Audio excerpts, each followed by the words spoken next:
고속철도의 역사 유치전이 뜨거워지고 있습니다. 철도 노선이 가장 긴 합천에는 역사 후보지만도 여러 곳입니다. 소상공인들의 카드 결제 수수료 부담을 줄여주는 제로페이가 전국 5대 편의점에 도입됐습니다.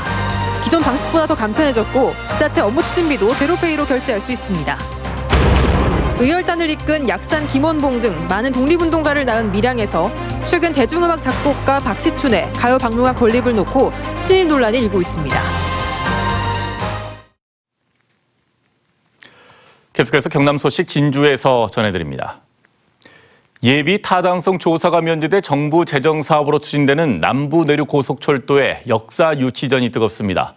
철도 노선이 가장 긴 합천의 경우 역사 후보지만 여러 곳입니다. 이준석 기자입니다. 김천에서 거제까지 이어지는 남부 내륙 고속철도. 즉 서부 경남 KTX의 길이는 172km. 이 가운데 합천 구간은 50.5km로 전체 구간의 30%에 달합니다. 때문에 합천역의 신설이 유력하다는 전망이 나오면서 후보지만 여러 곳이 거론됩니다. 북부는 88고속도로 해인사 나들목, 중부는 합천읍 부근, 남부는 함양 울산 고속도로가 건설될 대양면입니다. 국토교통부에서 이미 한국개발연구원을 통해서 설정해 놓은 역사의 위치가 있습니다. 우리 군에서는 굳이 반대할 생각은 없습니다. 한국개발연구원의 예비 타당성 조사 보고서가 제시한 합천역 후보지는 합천읍 부근인 용주면.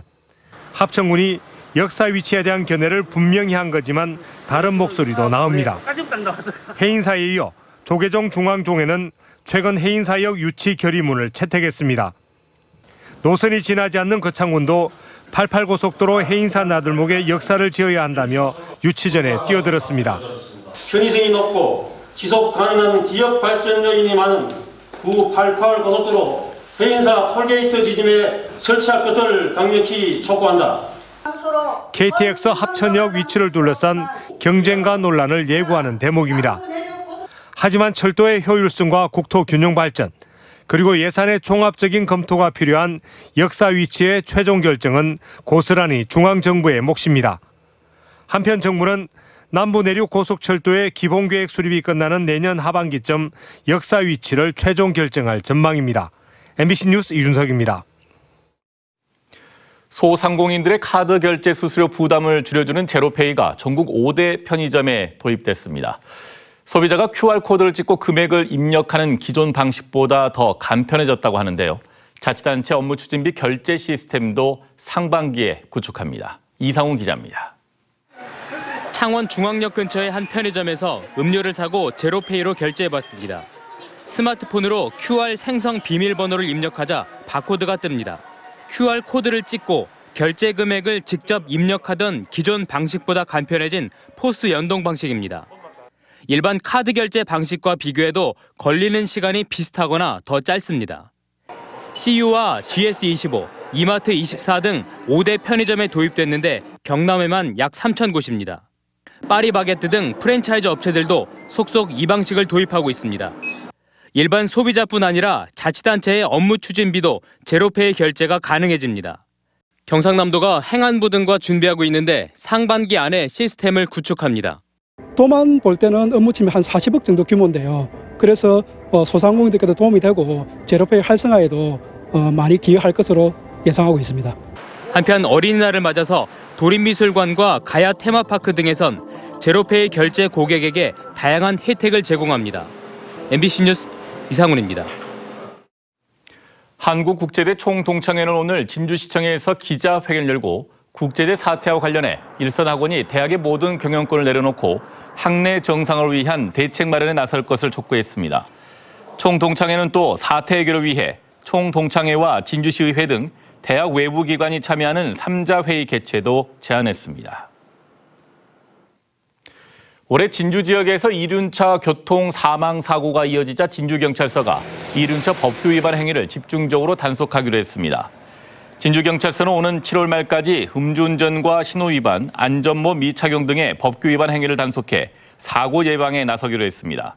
한편 올해 도내 교통사고 사망자 80명 가운데 이륜차 사고 사망자는 17명으로 21.3%를 차지한 반면 진주 지역은 28.6%에 이르고 있습니다. 이웃 주민들에게 상습적으로 욕설을 퍼붓고 흉기로 위협한 40대 남성이 구속됐습니다. 정신질환이 의심되는 이 남성은 한 달 사이 6차례나 경찰에 출동 신고가 접수했습니다. 이재경 기자가 취재했습니다. 한 남성이 오토바이 가게 앞에 앉아있던 다른 남성과 실랑이를 벌입니다. 얼굴을 향해 주먹을 휘두르더니 몸싸움이 점점 더 격해집니다. 흉기를 들고 있다며 죽이겠다고 협박한 42살 손모 씨는 주민 신고로 결국 경찰에 붙잡힙니다. 이 사람한테 대응도 하지 말고 말도 하지 말고 있자고. 일단은 저기 죽을 수도 있었습니다. 진짜. 손 씨는 지난 3월 이 가게를 찾아 욕설을 하고 소란을 피우거나 공기 압축기를 훔쳐 달아나는 등 한 달여 동안 수십여 차례 괴롭혔습니다. 경찰에 신고된 건수만 6차례나 됩니다. 결국 경찰은 아닌 듯 사건을 계기로 손 씨를 특수 협박과 특수 폭행 등의 혐의로 구속했습니다. 현행범 체포 당시에도 주머니에 흉기를 소지하고 있었고 도주 우려가 매우 높았기 때문에 손 씨는 경찰 조사 당시에도 횡설수설하고 고함을 지르는 등 소란을 피웠던 것으로 전해졌습니다. 경찰은 이웃 주민들의 진술을 토대로 손 씨가 정신질환을 앓고 있던 것으로 추정하고 있습니다. 경찰은 피해자들을 상대로 심리상담을 지원하는 한편 손 씨의 정신병력 확인을 위해 압수수색 영장 신청을 검토하고 있습니다. MBC 뉴스 이재경입니다. 밀양은 의열단을 이끈 약산, 김원봉 등 수많은 독립운동가를 낳은 독립운동의 성지라 할 수 있는데요. 최근 지역 출신이면서 대중음악의 거장인 작곡가 박시춘 등을 소개하는 가요박물관 건립을 놓고 친일 행적 논란이 뜨겁다고 합니다. 신은정 기자입니다. 봄날은 간다, 비 내리는 고모령 등 서민들의 애환을 담은 수많은 애창곡을 만든 작곡가 박시춘. 하지만 일본을 찬양하는 가요를 작곡해 민족문제연구소가 선정한 친일 인명사전에 포함됐습니다. 밀양시가 지역 출신의 박시춘 등 유명 작곡가들을 소개하는 가요박물관 건립을 추진하면서 박시춘의 친일 행적이 논란이 되고 있습니다. 시민단체들은 친일로 부와 명예를 누린 박시춘의 업적을 알리는 가요박물관 건립은 부당하다며 백지화를 요구하고 있습니다. 독립의 도시 밀양에서만은 친일파를 선양하는 가요박물관을 독립단체에서는 인정할 수도 없고 공존하지를 할 수 없다는 걸 단호하게 보여주기 위해서 이 자리에 섰습니다. 하지만 박시춘 같은 밀양 출신의 음악계 거장들을 소개해 지역 발전의 자산으로 삼아야 한다는 의견도 나오고 있습니다. 우리 밀양을 빛낸 이 가요계 이런 분들에 대한 자료를 지금부터라도 수집하고 모아서 앞으로 50년, 100년을 보고 지금부터 준비를 해야 된다. 밀양시는 가요박물관 건립은 계획 단계로 충분히 협의해 추진하겠다며 신중한 입장을 보이고 있습니다. 위치 선정이나 시설 명칭이나 전시 기획 운영에 대해서 결정된 것이 하나도 없습니다. 앞으로 추진위원회를 구성하여 또 영남루 아랑각에 봉인된 아랑영종도 친일화가 김은호가 그린 것으로 알려지면서 밀양시 의회를 중심으로 폐기 여부를 놓고 설전이 벌어지기도 했습니다. 임시정부 수립 100주년인 올해 독립의 도시라 자부했던 밀양이 최근 잇따른 친일 논란으로 갈등의 골이 더 깊어지고 있습니다. MBC 뉴스 신은정입니다.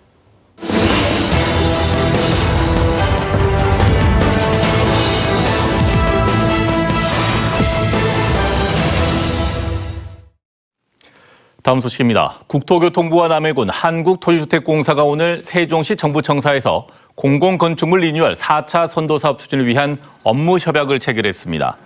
국토교통부는 사업계획 수립과 사업기간 단축 등을 지원하고 남해군은 개발 방향 확정과 행정 절차 이행을, LH는 실효성 있는 사업 모델 발굴을 각각 추진합니다.